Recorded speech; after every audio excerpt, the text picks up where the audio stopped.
एक समय की बात है। फुलापुर नामक गांव में एक बूढ़ी औरत और उसका बेटा रहता था। उसका नाम चिल्ली था। उसकी माँ अपने बेटे की वजह से बेहद परेशान रहती थी। वह कोई काम धाम तो करता नहीं था, उल्टा सारा दिन सोता ही रहता था। उसके इस बर्ताव के कारण उसकी माँ बहुत परेशान रहती थी। एक दिन की बात है। चिल्ली उठ जा, सुबह हो गई, कहीं जाकर कुछ काम धाम तो ढूंढ। चिल्ली अपनी माँ की बात सुनकर अनसुनी कर देता है और कहता है, क्या माँ, तुम भी फिर शुरू हो गई सुबह सुबह? ये नहीं कि कुछ बढ़िया सा खाने को दे दे। तुझे कुछ शर्म हया तो है नहीं, उल्टा खाने को मांग रहा है। घर में कुछ भी खाने के लिए नहीं है, सब खत्म हो गया। जा कहीं जाकर कुछ काम धाम ढूंढ, तभी खाना मिलेगा। माँ के इतना कहने पर भी चिल्ली के ऊपर कोई असर नहीं होता। वो फिर से सो जाता है। पता नहीं ये चिल्ली भी ना कब सुधरेगा, कब इसे अक्ल आएगी। ये कहकर माँ अपने काम पर निकल जाती है और जब माँ शाम को घर लौटती है तो देखती है चिल्ली सोया पड़ा है। उसे सोता देख माँ आग बबूला हो जाती है और घर के कोने में पड़ा डंडा उठाकर चिल्ली को मारने लगती है। चिल्ली जोर से चिल्लाता हुआ, हाय मर गया रे, मार डाला, उई, कोई तो बचाओ। माँ माँ, मुझे क्यों मार रही हो? मैंने तो कुछ भी नहीं किया। नास बेटे, सुबह से अभी तक सोया पड़ा है, तुझे कुछ शर्म वर्म है कि नहीं? तभी कुछ गांव वाले चिल्ली के रोने की आवाज सुनकर इकट्ठा हो जाते हैं और कहते हैं, अरे क्या हुआ चिल्ली की माँ, इसे क्यों पीट रही हो? क्या बताऊं, तुम सबको तो पता ही है कि ये सारा दिन निकट्टू की तरह घर में खटिया तोड़ता रहता है। बस सारा दिन सोता है और खाता है, कुछ काम धाम तो करता नहीं है। हाँ, ये बात तो सही है। फिर सभी गांव वाले चिल्ली को समझाने लगते हैं और कहते हैं, देख चिल्ली बेटा, तेरी माँ कब तक काम करेगी? वो बूढ़ी हो चुकी है, तुझे अब कोई न कोई काम तो करना पड़ेगा। गांव वालों की बात सुनकर चिल्ली मन ही मन कहता है, ये गांव वाले मेरा पीछा नहीं छोड़ेंगे, मुझे कुछ न कुछ काम तो करना पड़ेगा। ठीक है, मैं कुछ न कुछ काम करूंगा, पर मैं काम क्या करूं? मुझे कोई काम भी तो नहीं आता। इसे क्या काम दे जो ये कर सके? ओए चिल्ली, तुम रात को मेरे खेत की रखवाली कर सकते हो, मैं तुम्हें खेत की रखवाली करने के काम के पैसे भी दूंगा। चिल्ली ये सुनकर बहुत खुश होता है कि रात को रखवाली ही तो करनी है, ये कौन सा बड़ा काम है, दिन में आराम से सोऊंगा। और वह खेत की रखवाली के लिए राजी हो जाता है।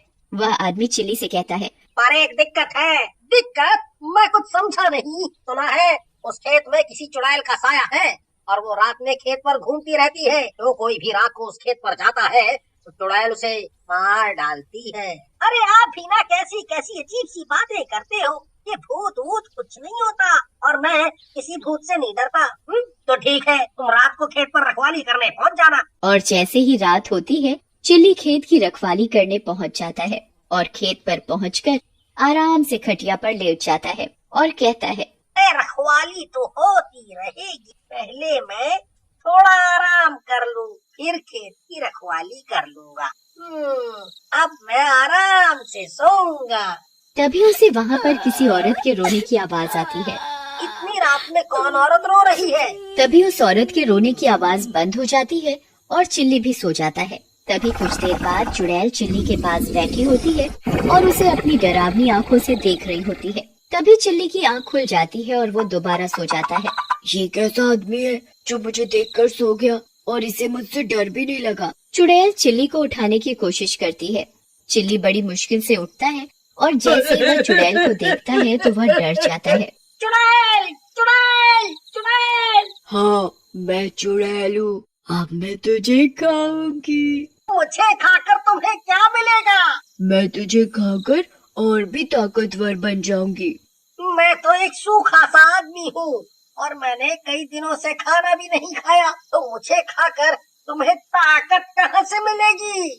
चुड़ैल को चिल्ली की बात सही लगती है और वो चिल्ली से कहती है, तुम खाना क्यों नहीं खाते? तुम खाना खाओगे तभी तो मैं तुम्हें खाऊंगी। इतने दिनों बाद तो मुझे शिकार मिला है। खाना कहाँ से खाऊं? आज ही तो मैं खेत पर काम करने आया हूँ। काम करूँगा तभी तो मुझे पैसे मिलेंगे।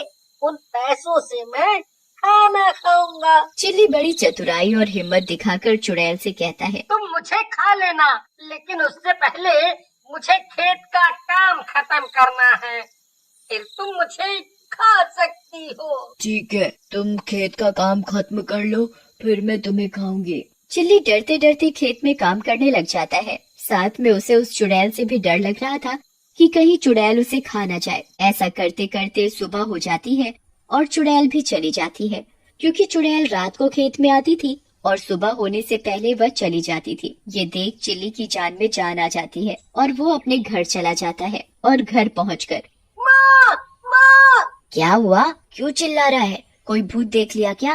माँ, भूत नहीं, चुड़ैल देखी है, चुड़ैल। पागल वागल हो गया है क्या? अभी तो एक ही रात काम किया है, थक गया बस। माँ, मैं सही कह रहा हूँ। मैंने खेत पर चुड़ैल को देखा है, वो मुझे खाने वाली थी। बड़ी मुश्किल से मैं अपनी जान बचा कर आया हूँ। ये सब तेरे काम ना करने के बहाने।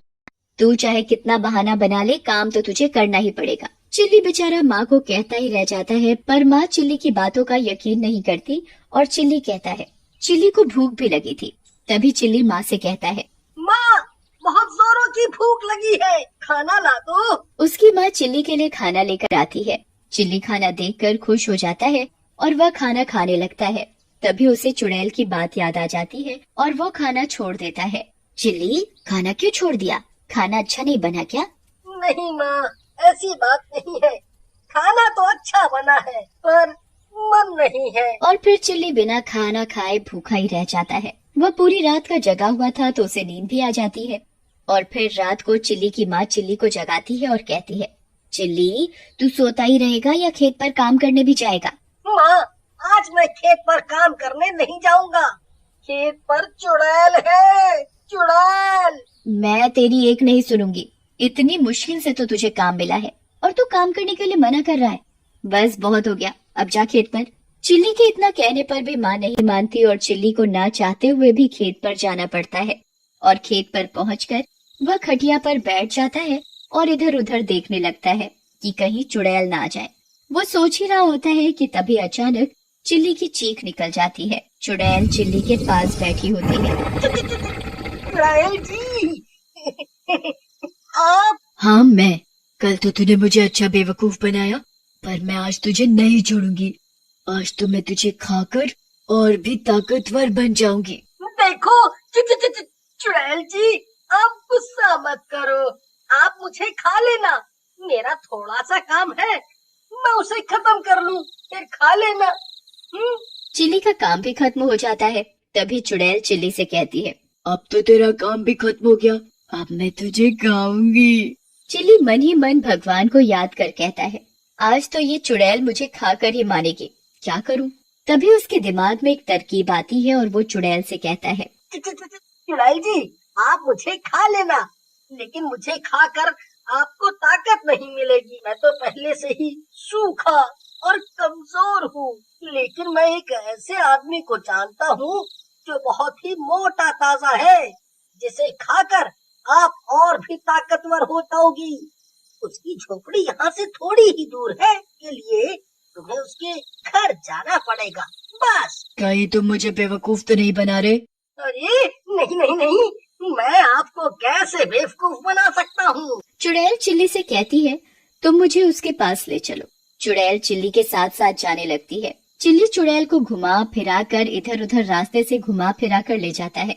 उसे पता था कि थोड़ी ही देर में सुबह हो जाएगी और चुड़ैल भी चली जाएगी। और कितनी दूर है वो मोटा आदमी? भूख के मारे मेरा दम निकला जा रहा है, अब मुझसे और बर्दाश्त नहीं हो रहा। बस बस थोड़ी दूर और। तभी सुबह हो जाती है और चुड़ैल भी गायब हो जाती है। चिल्ली भी अपने घर पहुंच जाता है और अपनी माँ को खेत पर हुई घटना के बारे में बताता है, पर उसकी माँ चिल्ली की बात पर यकीन नहीं करती और चिल्ली खाना खाकर उस चुड़ैल से पीछा छुड़ाने की तरकीब सोचता रहता है। आज तो बच गया, लेकिन चुड़ैल आज रात मुझे पक्का मार कर खा जाएगी। वो मुझे नहीं छोड़ेगी, कुछ तो करना पड़ेगा। हाँ, कुछ तो करना पड़ेगा। सोचते सोचते उसे नींद आ जाती है और शाम हो जाती है। तभी उसकी माँ चिल्ली को जगाती है। चिल्ली, बेटा उठ, रात हो गई, तुझे खेत पर काम करने नहीं जाना क्या? माँ, थोड़ी देर और सोने दो। और कितनी देर सोएगा? काम करेगा तभी तो पैसे मिलेंगे। चिल्ली अपनी माँ की बात सुनकर खेत पर चला जाता है। आज तो चुड़ैल पक्का मुझे मेरी सूखी हुई हड्डियों के साथ चबा जाएगी। क्या करूँ क्या करूँ? वह मन ही मन चुड़ैल से पीछा छुड़ाने की तरकीब सोच ही रहा होता है। तभी उसे याद आता है, पास वाले कुएं के पास तांत्रिक बाबा की कुटिया है। क्यों ना धोखे से चुड़ैल को तांत्रिक बाबा के पास ले जाया जाए। मुझे मत मारो, मेरी इसमें कोई गलती नहीं है। अगर ऐसा होता तो मैं आपके पास दोबारा क्यों आता? चुड़ैल सोचती है, बात तो ये सही कह रहा है। अब तो मैं तुझे ही खाकर अपना पेट भरूंगी, जिससे मुझे ताकत मिलेगी। हाँ, खा लेना, पहले मैं थोड़ा खाना तो खा लूं। अरे ये क्या, मैं अपना खाना तो वो पास वाली कुटिया में ही भूल गया। चिल्ली चुड़ैल से कहता है, मैं अभी खाना लेकर आया। तुम मुझे हर बार बेवकूफ बनाते हो, पर इस बार मैं बेवकूफ नहीं बनूंगी। मैं भी तुम्हारे साथ चलूंगी। ठीक है, आप ही मेरे साथ चलो। चुड़ैल चिल्ली के साथ साथ चलने लगती है। तभी चिल्ली कुटिया के पास पहुंच जाता है और चुड़ैल से कहता है कि खाना कुटिया के अंदर है, मैं अभी खाना लेकर आया। तूने क्या मुझे पागल समझ रखा है? मैं भी तेरे साथ अंदर जाऊंगी। चुड़ैल चिल्ली के साथ कुटिया में चली जाती है। वहाँ एक तांत्रिक बाबा बैठे होते हैं। वह अपनी शक्ति से पता लगा लेते हैं कि ये चुड़ैल खेत में रात को आदमियों को मारकर खा जाती है। तभी चुड़ैल चिल्ली को गुस्से से देखती है और कहती है, अच्छा तो ये तेरी चाल थी, मैं तुझे और इस बाबा को मारकर खा जाऊंगी। तभी तांत्रिक बाबा अपने हाथ में मंत्र पढ़ा हुआ गंगा जल लेकर चुड़ैल के ऊपर छिड़क देते हैं। मुझे मत मारो, मेरा शरीर जल रहा है, मैं मर रही हूँ, मुझे छोड़ दो, मुझे मत मारो। और इस तरह चुड़ैल जलकर भस्म हो जाती है और चिल्ली का भी चुड़ैल से पीछा छूट जाता है और वह खेत पर आराम से काम करने लगता है।